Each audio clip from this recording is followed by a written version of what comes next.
Buenos días, soy Julia María Martínez Lombotesta, profesora de la Universidad de Oviedo y miembro del grupo de investigación acreditado Erasmus.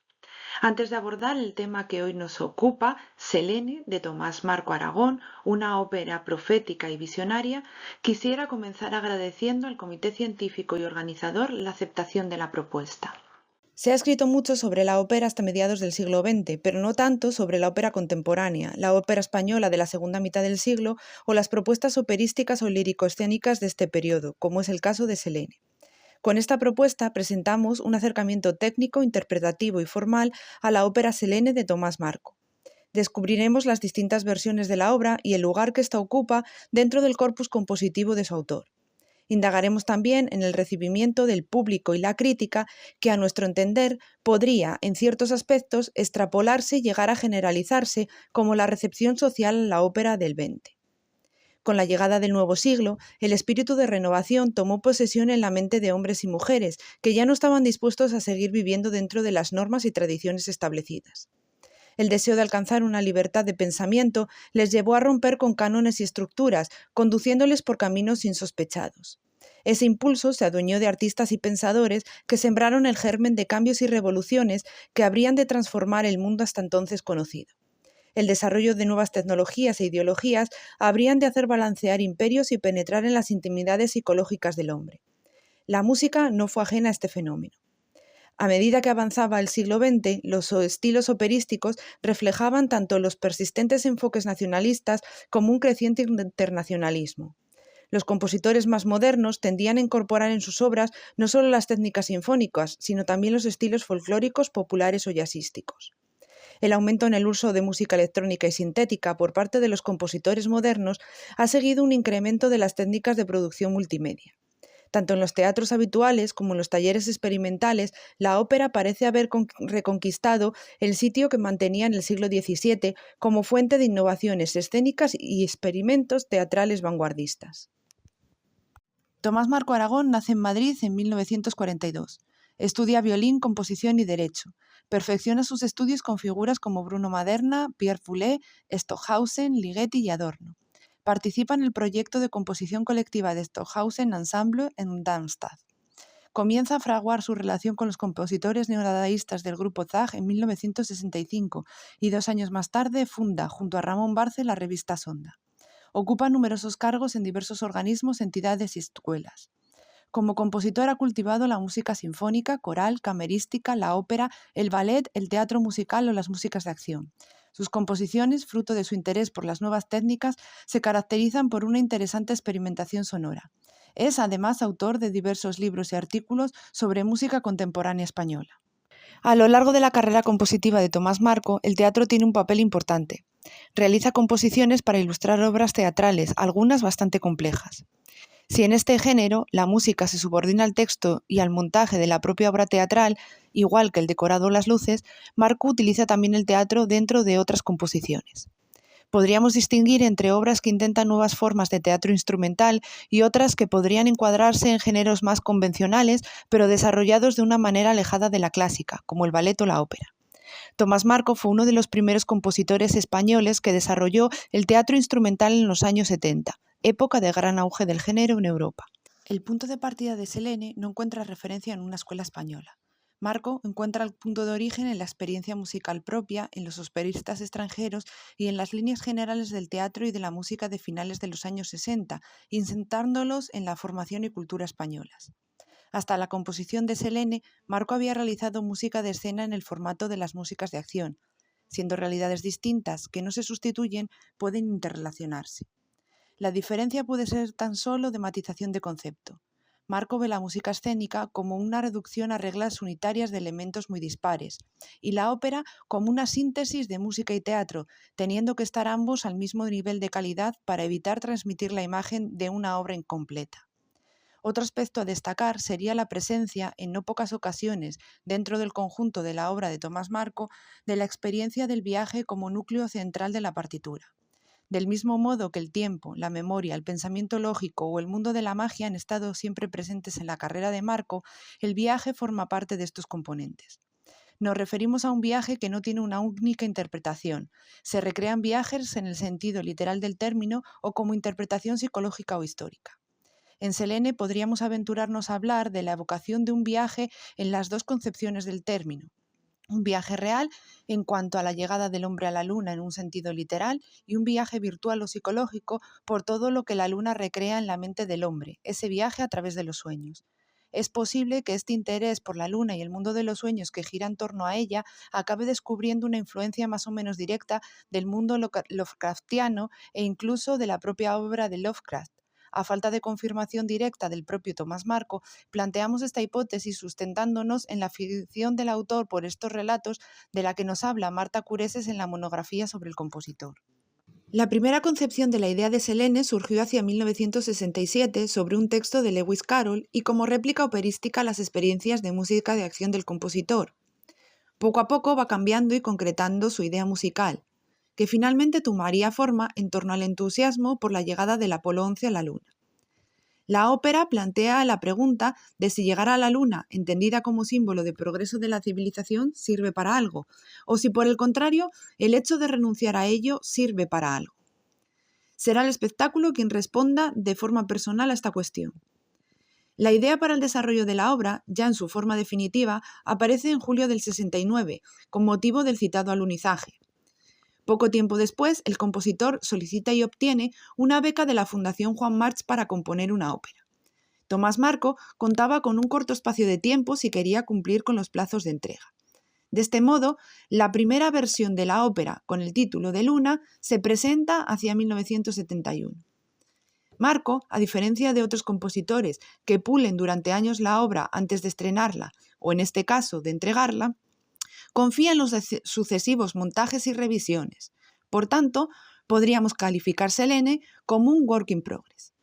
El compositor presenta la obra como una ópera única para cada representación, en su intención de crear una obra hasta cierto punto aleatoria en la que el texto se adapta a los tiempos y lugares en los que se representa y a las ideas de quien lo monta. No sigue las experiencias de músicas móviles que ya habían existido, sino que la música es siempre fija e inmutable, y es el texto el que cambia en cada producción.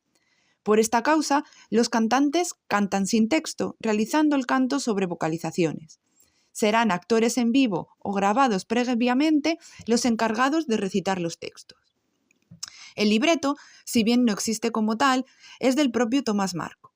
Los textos poéticos recitados cambian en cada montaje.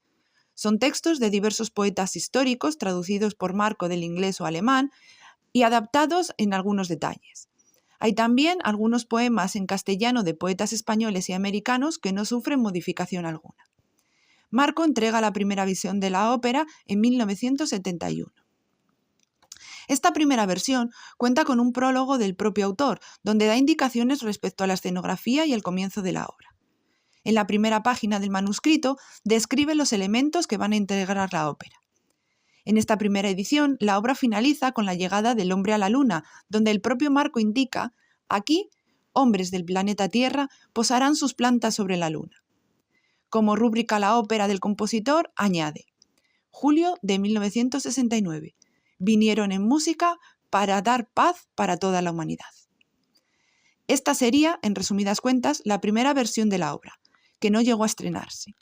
Marco llega a hablar de que esta primera versión debería incluso ser retirada, sustituyendo la partitura conservada en la Fundación Juan March por la que sería la versión definitiva del estreno.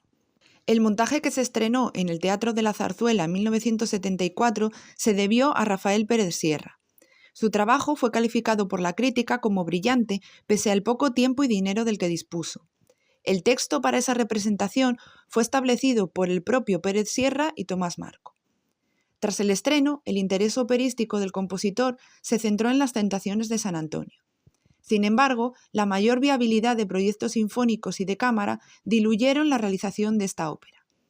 Marco pensaba ya por aquel entonces que valdría la pena reponer Selene algún día y darle una visión diferente y renovada al texto, aunque fuera tan solo para demostrar el carácter variable del mismo con el que fue concebida y que con una sola representación no era evidente. Tuvieron que pasar 10 años para que Marco realizara nuevas tentativas de representación, que realmente cayeron en saco roto. Sería en torno a 1993 cuando el escenógrafo Emilio Sagi comenzase a mostrar un interés real por representar la obra, que no sería posible hasta 1996. En esta ocasión, la dirección escénica corrió a cargo de José Carlos Plaza, quedando en manos de Tomás Marco la responsabilidad exclusiva de los textos, ya fueran propios o ajenos adaptados. En 2016 se revisa de nuevo la obra. Para esta producción, presentada en San Sebastián, se modifica algún aspecto de la partitura original. La parte original de coro pasa a 2 sintetizadores, uno para las voces masculinas y otro para las femeninas, debidamente programados. Sus partichelas, por tanto, se disparan desde los teclados. La dramaturgia se sirve de 6 voces en off, las correspondientes a los 4 cantantes, más una para los textos precolombinos y otra para los textos en euskera. Tenemos algunas características singulares de la obra. Carece de libreto en el sentido estricto del término. Marco no ofrece un libreto único y excluyente y no hay acción argumental. Cada producción puede complementar y desarrollar la propuesta inicial. Puede ser traducido a otros idiomas, preferentemente al que sea común en el lugar donde se representa la obra. Es el concepto de aleatoriedad llevado a la dramaturgia. Sea cual fuere el texto que se utilice para la representación, este no está encomendado a los cantantes, que solo emiten sonidos y melismas. Lo mismo sucede con el coro, que canta, apoya y subraya las acciones, pero sin comunicar ningún texto. El libreto se encomienda a 4 o más voces actorales no cantadas, que se emitirán en directo, en off o con una solución mixta. La partitura no deja nada musicalmente a la improvisación. Todo está escrito y compaseado como cualquier partitura clásica. No hay música aleatoria. Toda la aleatoriedad recae en el planteamiento del libreto. En lo que se refiere a la orquesta, es un conjunto sinfónico medio, con la particularidad, no habitual en la época, de un cuarteto de saxofones presente y de un amplio despliegue de percusión. En cuanto al decorado y al escenario, podríamos hablar prácticamente de su ausencia, al menos en lo que se refiere a los grandiosos decorados de la dramaturgia decimonónica. Selene fue recibida con clara división de opiniones. Esto era lógico, ya que se presentaban diversos problemas. En primer lugar, el público acudía a ver una ópera en el sentido clásico, decimonónico y como acto social, y se encontró con algo diferente. Selene carece de argumento, al menos en el sentido clásico del argumento operístico y narrativo, de introducción, nudo y desenlace. Se presenta más bien como una glosa a la luna, que se muestra como permanente compañera y a la vez reto de la humanidad. Todo ello mediante los textos mayoritariamente pregrabados o en conserva, de los cuales ya hemos hablado y explicado. Otra gran diferencia con la escenografía clásica de la ópera se implantaría con la distribución de personajes, coros, actores, bailarines o músicos en el escenario. El coro acompaña las vocalizaciones de los astronautas desde el foso con la misma función que la orquesta. Otro problema que algunos identifican en Selene es su excesiva duración y reiteratividad.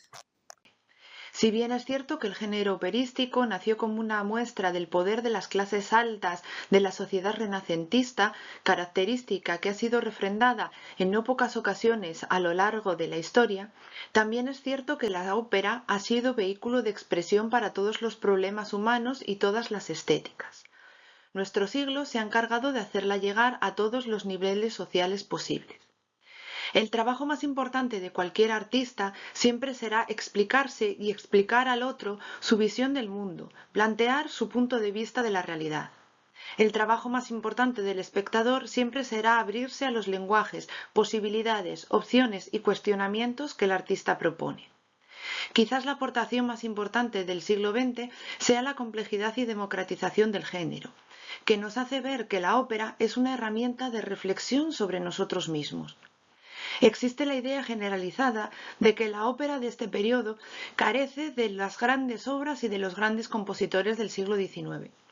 Sin embargo, se puede comprobar la riqueza de propuestas operísticas del siglo XX si nos damos la oportunidad de conocerla un poco más a fondo. Este siglo ha sido una gran fuente de repertorio que ha encontrado eco en el público.